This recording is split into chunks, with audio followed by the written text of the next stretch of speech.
जय हिंद विद्यार्थी मित्रांनो, आजचा जो आपला विषय असणार आहे तो आहे कायद्याचं बोलू काही.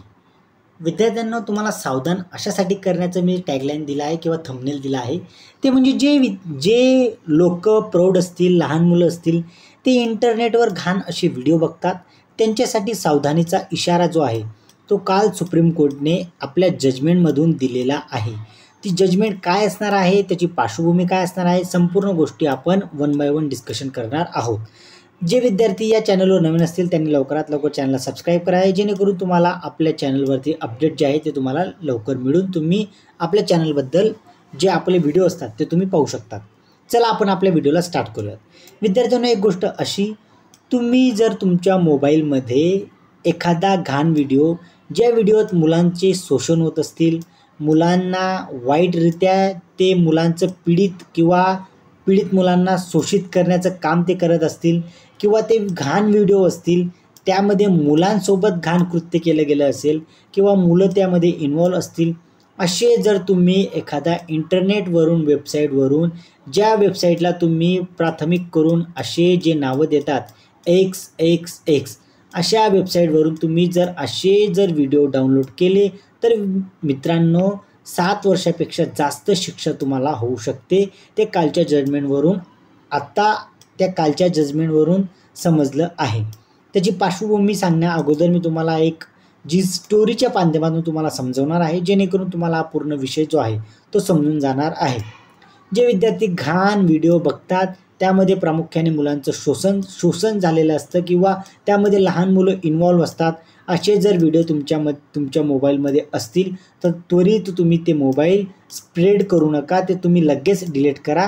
कारण आता सुप्रीम कोर्टने जे आहे ते सरकारला सुद्धा गाईडलाईन दिलेल्या आहेत आणि लवकरात लवकर त्यावर सुद्धा एखादा कायदा येऊ शकतो. चला विद्यार्थ्यांनो, मग आपला जो आहे मूळ मुद्दा त्याला आपण समजूयात. मग विद्यार्थ्यांनो बघा, प्रथम म्हणजे असं की एक बॅकग्राऊंड तुम्हाला मी सांगतो. बघा, मद्रास हायकोर्टमध्ये एक केस आली होती, तिचं नाव होतं Harish versus police inspector and other. ही जी आहे ती तुमची केसचं नाव आहे. हे बघा, ही केस आलेली होती आणि या केसमध्ये जे आहे एक 28 वर्षाचा जो आहे एक युवक होता किंवा एक पुरुष होता.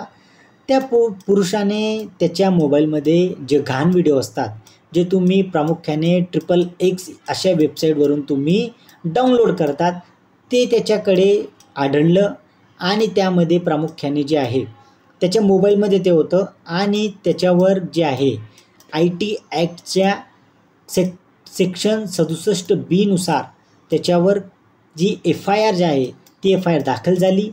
ते पोलिसांनी FIR दाखल केली आणि त्यामध्ये अजून एक जी आहे सेक्शन ते ॲड करण्यात आलं, ते म्हणजे 14(1) हे सेक्शनसुद्धा ते ॲड करण्यात आलं. लगेच ही जी केस बनली त्या मुलाला या जे सिरियस क्राईम आहे याच्या अंतर्गत त्याला अटक झाली. नंतर मग विद्यार्थ्यांनो त्या 28 वर्षीय मुलाच्या वकिलाने अपील केली. अपील कुठे केली तर मद्रास हायकोर्टमध्ये. तर मद्रास हायकोर्टमध्ये त्याने अपील केली सेक्शन 482 नुसार. आता सेक्शन 482 नुसार काय असतं ते तुम्हाला मी सांगतो. त्यामध्ये प्रामुख्याने त्यांनी असं सांगितलं की जो FIR जे आहे, जे पोलीस इन्स्पेक्टरने जे FIR जे दर्ज केलेली आहे ती तुम्ही क्वॉश करा. म्हणजे क्वॉश करण्याचा अर्थ म्हणजे असा की तुम्ही ती FIR रद्द करा, असं मद्रास हायकोर्टमध्ये त्या वकिलांनी सांगितलं. तर आता सेक्शन 482 काय असतं विद्यार्थी मित्रांनो, ते तुम्हाला मी प्रथम सांगतो. त्यामध्ये प्रामुख्याने असं असतं, एक इनहेरंट पॉवर असते सेक्शन 482 नुसार. त्यामध्ये जे आपले मद्रास कोर्ट असतं त्यामध्ये जेव्हा all the explicit provision of the code do not provide express power to give an order to give effect to any order under the code to prevent abuse by any court while processing this code and to secure the end of justice. म्हणजे याचा अर्थ असा विद्यार्थ्यांनो की 482 मध्ये एक inherent power असते. त्यामध्ये जे एक्सप्लिसिट जे प्रोव्हिजन असतात त्यामध्ये कोड जर एखादा प्रोव्हाइड झाला नसेल किंवा एक्सप्रेस केला गेलेला नसेल, त्या पॉवरला एक्सप्रेस करण्याचं जे आहे ते हायकोर्टला पॉवर दिली गेलेली आहे. आणि या 482 नुसार CRPC नुसार त्या वकिलाने असं सांगितलं की तुम्ही क्वॉश करा ही FIR, जी FIR त्या 28 वर्षीय मुलावर इन्स्पेक्टरने केलेली आहे. मग विद्यार्थ्यांनो, येथे मद्रास हायकोर्टने ते इंटरप्ट करताना जे 67B IT ॲक्ट होतं आणि पॉक्सो ॲक्ट 14(1) होतं. याच्यामध्ये मद्रास हायकोर्टने जेव्हा ते इंटरप्ट करणं म्हणजे असं की मद्रास हायकोर्टने असं सांगितलं की 14(1) मध्ये कोणत्याही मुलाने जर समजा मुलाचा वापर झाला असेल, त्या मुलाने फक्त तो व्हिडिओ डाउनलोड केला होता आणि त्याच्या मोबाईलमध्ये होता.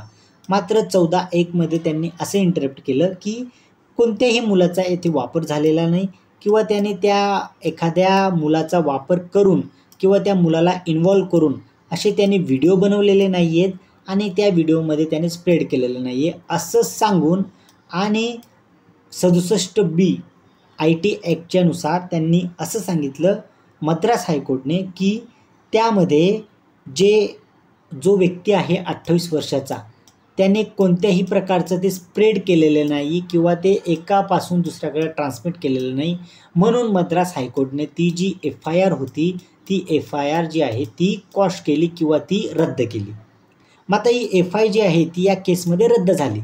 मग विद्यार्थ्यांनो, पुढचं जे आलं ते आलं तुमचं एक नवीन. मग आता बघा, जेव्हा ती क्वॉश झाली म्हणजे ती रद्द झाली तेव्हा लगेच सुप्रीम कोर्टमध्ये एक FIR म्हणजे सुप्रीम कोर्टमध्ये एक परत केस दाखल झाली. तिचं नाव आहे just right for alliance and another versus Harish and others.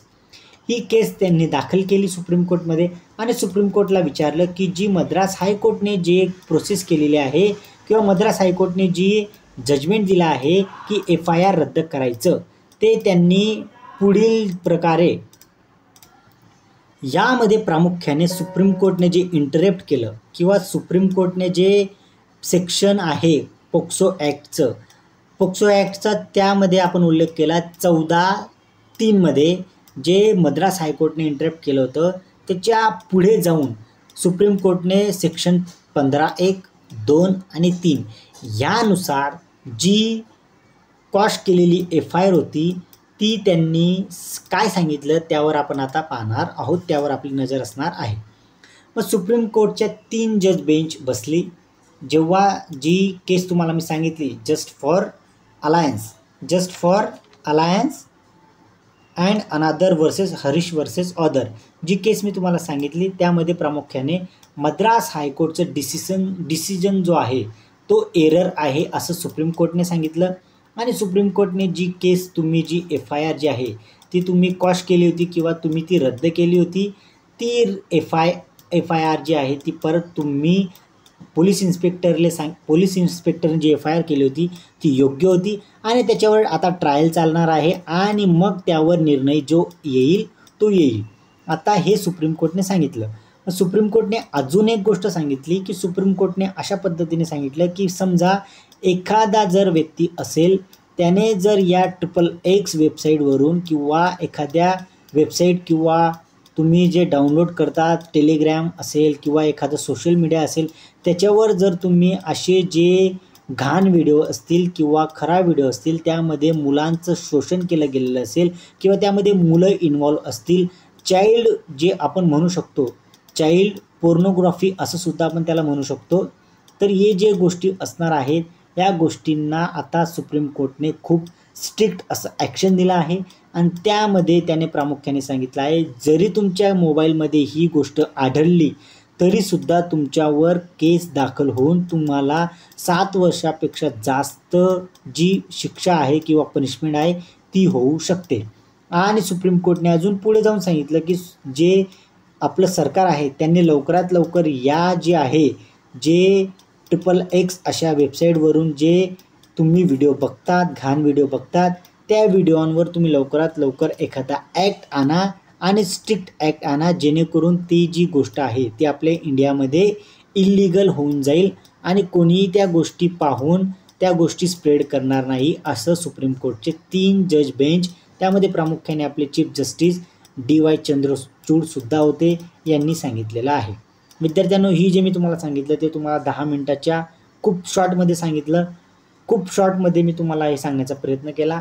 हा व्हिडिओ तुम्हाला आवडला असेल तर तुम्ही लवकरात लवकर चॅनलला लाईक करायचं आहे आणि जे विद्यार्थी तुमचे असतील किंवा ज्यांना ज्ञानाचा भर पाहिजे असेल किंवा असे जे तुमचे आसपास असतील मुलं किंवा प्रौढ किंवा तुमच्या आजूबाजूला लहान मुलं असतील त्यांना हा व्हिडिओ पाठवा, जेणेकरून त्यांना समजेल की आता जो आहे तो सिरियस क्राईम असणार आहे जर तुम्ही इंटरनेटवरून जर एखादे घाण गोष्ट जर पाहिली तर.